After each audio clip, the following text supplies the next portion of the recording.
Spray दो चीज़ों की वजह से बहुत मुश्किल होता है, पहला बुलेट वेलोसिटी और दूसरा रिकॉयल। और अगर आपने इन दोनों को अच्छे से समझ लिया तो आपको एक्सपेंसिव स्प्रे देने से कोई नहीं रोक सकता। ओके, अब रिकॉयल के बारे में डिस्कस करते हैं। यहाँ पे डिफरेंट गन्स हैं और उनमें डिफरेंट तरह के रिकॉयल होना चाहिए, राइट? बट सारे गन्स के रिकॉयल को अच्छे से देखो।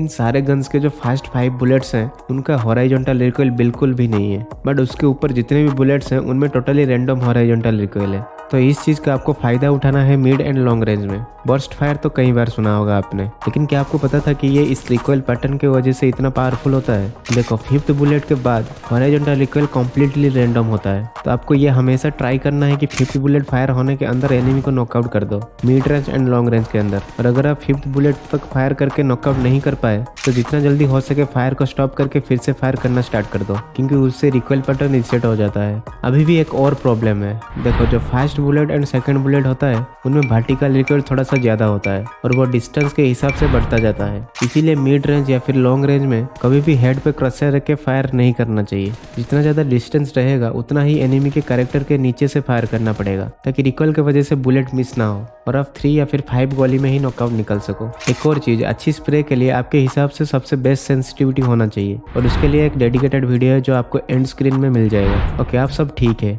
लेकिन इससे आप प्रैक्टिस कैसे करोगे? पहले आपको पहले चीयर पार्क पे आना है और फिर इस जगह पे आ जाना है। उसके बाद आप जो भी गन को लॉन्ग या फिर मिड रेंज के लिए प्रैक्टिस करना चाहते हो उसे पिक कर लो और डिफरेंट स्कोप्स को भी उठा लो, जैसे 3x 4x 6x, या फिर अगर आप स्नाइपिंग करना चाहते हो तो 8x उठा लो। और फिर यहाँ पे आने के बाद आपको 2 ऑप्शंस मिलेंगे, पहला मिड रेंज और दूसरा लॉन्ग रेंज। इनको हर दिन थोड़ा प्रैक्टिस करते रहो, और अगर आप कंटिन्यूअसली थोड़ा ज़्यादा बुलेट फायर करते हो तो फिर क्राउच या फिर प्रोन होकर फायर करो, इससे रिकॉइल बहुत कम हो जाता है। और जहाँ भी क्राउच एंड फायर करने का मौका मिले उसे मत